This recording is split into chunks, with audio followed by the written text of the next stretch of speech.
Et Paul, on va poursuivre avec Claude Fortin, expert en aviation civile. Monsieur Fortin, bon, Maxime nous l'expliquait, ça s'est passé à 33 000 pieds. On ignore exactement le détail là, de cette tragédie, mais quand un avion se fait frapper à 33 000 pieds, il n'y a pas vraiment de façon de récupérer ça. Qu'est-ce qui se passe exactement?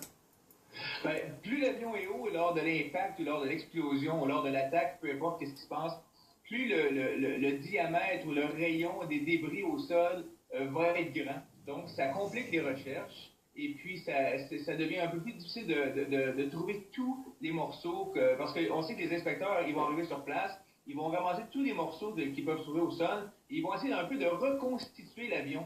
Donc, d'une certaine façon, ils vont essayer de rebâtir l'avion dans un gros hangar. Et pour essayer d'aider l'enquête à trouver la solution ou la raison de ce qui s'est passé.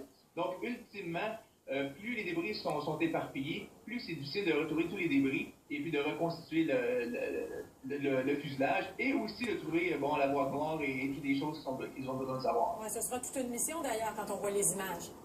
Ben, ça ressemble à ça, mais encore là, de parler des images, on voit des grosses portions de fuselage qui semblent être sur la queue à l'arrière. Et c'est quand même drôle de voir ça parce que les gros morceaux sont là intacts, il n'y a pas de trace de feu, il n'y a pas de trace de rien. Donc vraiment, on parle vraiment d'une explosion qui semble avoir eu lieu à très haute altitude. Les morceaux sont simplement tombés au sol, ils n'ont pas eu le temps de brûler avec un écrasement si l'avion est arrivé au sol en un seul morceau. Donc ça donne déjà des pistes d'enquête ou des pistes de solutions. Et qu'est-ce que la boîte noire pourrait nous révéler dans ce cas-ci? Ben, ça va confirmer beaucoup à quelle vitesse l'avion allait, à quelle altitude elle allait, dans quelle direction elle allait, qu'est-ce qui s'est passé. Si tout coupe d'un moment à la seconde près, on va tout de suite voir que c'est vraiment une explosion qui est arrivée. À partir de là, c'est seulement l'enquête sur le fuselage qui va vraiment permettre de trouver la trace de l'impact, où est-ce que l'impact aurait eu lieu, qu'est-ce qui est arrivé, comment l'avion s'est tordu, comment l'avion s'est brisé en morceaux, tout ça. C'est seulement cette enquête-là, la reconstitution du fuselage qui va permettre de faire ça. Et semble-t-il que l'avion de Malaysia Airlines volait dans une zone qui était autorisée, mais tout près d'un espace aérien fermé. Comment vous voyez cette situation-là?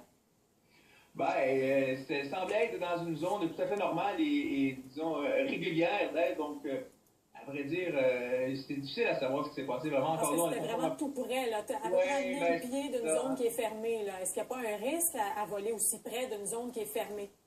Ben, il y a toujours des risques. J'imagine, je me souviens déjà d'avoir pris un vol au sud de l'Afghanistan à l'époque. Et puis, on suivait bien la frontière afghane pour aller vers l'Inde après. Donc, on frôlait la frontière, mais on n'était pas en Afghanistan, on était au-dessus du Pakistan. Mais est-ce que c'est prêt au sol? Est-ce qu'on est loin, indépendamment des gens au sol? C'est pas une armée non plus qui est là au sol. Si c'est les rebelles qui ont fait ça, ils sont peut-être pas aussi précis à savoir où se situe l'avion comparativement à où est-ce qu'elle devrait être. Donc, ils ont peut-être mal évalué tout cela, l'enquête de démonstration. La compagnie Malaysia Airlines qui doit faire le point éventuellement, on nous avait dit 16 heures, mais ça pourrait être retardé un petit peu. Cette compagnie-là, ça fait 2 tragédies en quelques mois, dont la première qui n'a pas été élucidée. Comment vous voyez l'avenir de cette compagnie-là? Ben, habituellement, les compagnies aériennes qui ont un gros crash, les grosses compagnies s'en remettent. Souvent, si on en plus qu'une, c'est difficile à s'en remettre. On peut penser juste à la Swissair, qui était une compagnie hautement reconnue, avec une qualité de service incroyable, avec l'écrasement qu'il y a eu en Nouvelle-Écosse, je crois, il y a quelques années. La compagnie est complètement fermée, donc Swissair est disparu, mais on est revenu avec des avions de la compagnie Swiss Airlines, et puis à vrai dire, on avait les mêmes avions, sauf qu'on avait mis un gros carré blanc de peinture blanche au-dessus de la portion air pour ne laisser que le Suisse.